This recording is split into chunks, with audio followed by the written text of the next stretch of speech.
Hello crafty friends, welcome to another video. I've had questions from quite a few people recently asking what do I need to get started in card making?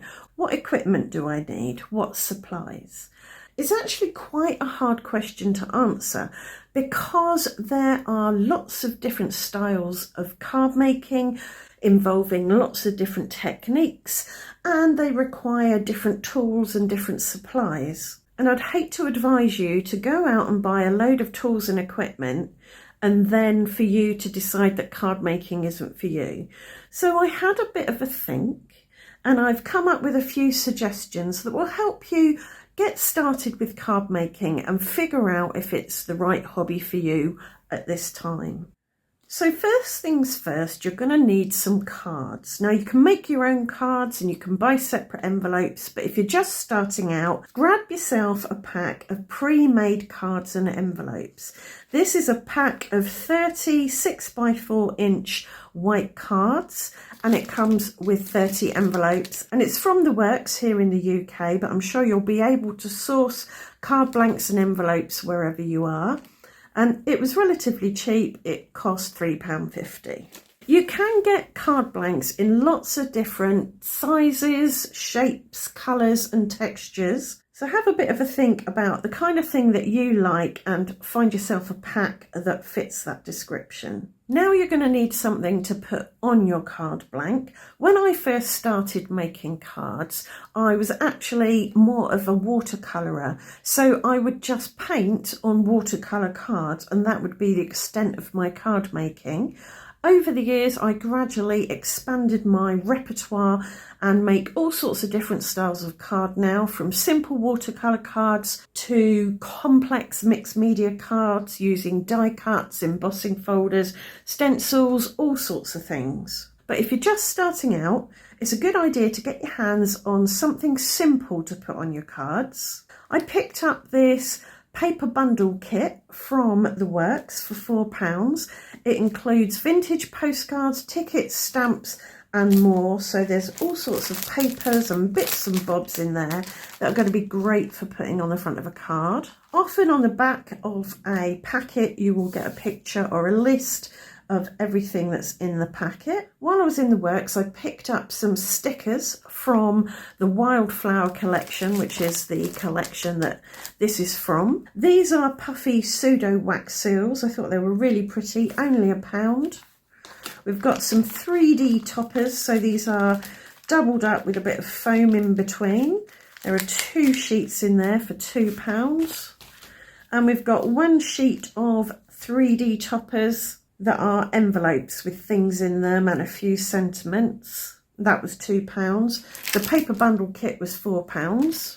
I also picked up these embellishments. We've got some gem type hearts with flowers on them and some fake flat back pearls in different colours. And these are great for adding a bit of shimmer and shine and dimension and gloss. The last thing I got was this set of washi tape. It's actually from the botanical collection. I couldn't find any wildflower washies, but I think they'll work. And that was only £3.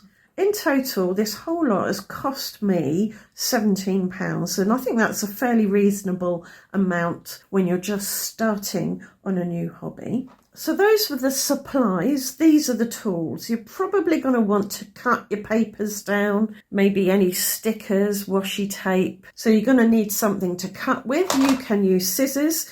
These are Fiskars titanium non-stick. I really like these. Very sharp and they are non-stick, so it's quite easy to keep them clean. This is a Fiskars paper trimmer. It has a blade here, which is very sharp. And you can place paper in it and slice it like that, and you can measure your paper using the guides. The downside that I found with this is that the blades do dull quite quickly, but the replacement blades aren't too expensive. This is another Fiskars cutter. It's a guillotine, and you lift that up, put your paper in, slice down, and you can use the measurements. This is actually a self-sharpening trimmer. If we look at it this way, there's metal here and then you've got your metal blade, and every time it goes down like that, it sharpens itself against the metal, so you don't have to replace the blade on this at all. This is probably my most used because it's small and light and it doesn't take up too much space. I do use the other one when I'm using large pieces of paper, like 12 by 12 pieces that need cutting down. But you don't have to invest in Fiskars, they are a bit pricier. You can buy cheaper versions, but I think with tools that you use a lot, you do definitely get what you pay for. So sometimes it's worth the investment in something like this. If you're going to stick paper onto a card, you're going to obviously need something to stick it down with. And there are all sorts of things you can use. You can use liquid glue, like this high-tack all-purpose very sticky glue. You can use stick glue, like this Pritt Stick. You can use double-sided tape. You can use a tape runner. There are all sorts out there. With adhesives, it's another case of you get what you pay for. If you get the cheapest of cheap adhesives, you'll probably find that they don't work particularly well. They don't stick in the long term. So it's worth, again, paying a little bit more money for decent adhesives, I think. Right, that's the basics. If I need any other tools or supplies as we go, I will pull them in and tell you about them. I think we'll start with the paper bundle kit. Another thing to note is don't chuck your packaging away. This piece of brown paper could be really useful, as can this string. So keep that handy. I'm going to use this bit of packaging to create a large rectangle. And I'll chop it down with my trimmer. And I'll use some double-sided tape on the back to stick it to my card front. Another tool that I find really useful is a pair of tweezers. They can be great for picking up small things or peeling off tape. I don't keep my fingernails particularly long, so I don't use my nails for things like that. So tweezers are a great addition, but definitely not necessary if you're just starting out. But if you've got any dexterity issues, they may be quite helpful for you. So I've had a rummage through the little paper pack and I've selected a few pieces. I'm going to cut this purple piece down so it's smaller than the brown. And I'll add double-sided to the back too. And I'm going to place that on the brown layer. It's already looking very pretty. And then I was thinking of having this behind, but obviously that's going to cover up far too much. So I want to just tear it. So I've got this pretty paper piece behind. I like that. And this little bit here would be a good candidate for some glue.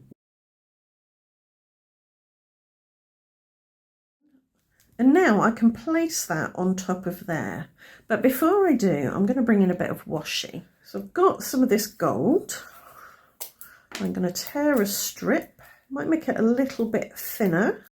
A torn edge can look really pretty on a card, so don't be afraid to tear. So I've actually put the two halves that I've torn overlapping on the straight side. So I've got two raggedy edges.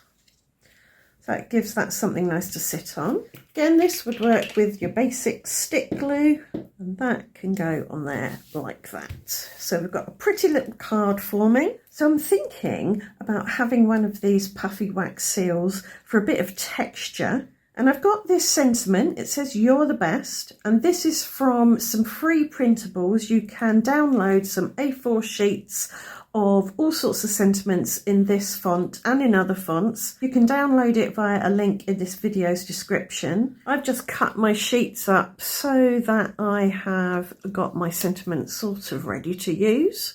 And I'm going to use my scissors. You could use your trimmer or a guillotine to cut the sentiment down to an appropriate size. And I'm thinking I'm going to stick it again on a bit of the packaging to give it a brown outline similar to the brown outline on the card. So then we've got our sentiment. That could go somewhere up there, it could go down here, could go over here, could go there, could go there. Just anywhere that nestles and pleases the eye. I rather like it up there. Now let's have a look at these. I'm wondering about bringing a bit of the purple to the front. So we could have that, but it's kind of lost actually. So maybe, wondering about this pink one that has flowers all over it. So that could go on there like that. And then we've got a gem, which might just about fit in there. It does. So that's quite a nice little focal point. I'm going to stick that down. And then for a little bit of shimmer and shine, some gems dotted around. And then we have one card made with the relatively inexpensive supplies that I bought at the works today. I hope you can see how you don't need all that much to try your hands at card making. If you'd like me to do more of these kind of get started videos about, say, get started with mixed media cards, or get started with stamping, get started with die cutting on cards, then do let me know. And if you'd like to see me make some more cards with this particular collection, then do let me know too, and I can do that for you. I hope you've enjoyed today's video, and I hope it's given you a little bit of encouragement to try your hand at a new hobby. If it has, do let me know in the comments. If you'd like to see more from me, then do subscribe, and I hope to see you back here very soon for another video. Thanks for watching. Bye for now.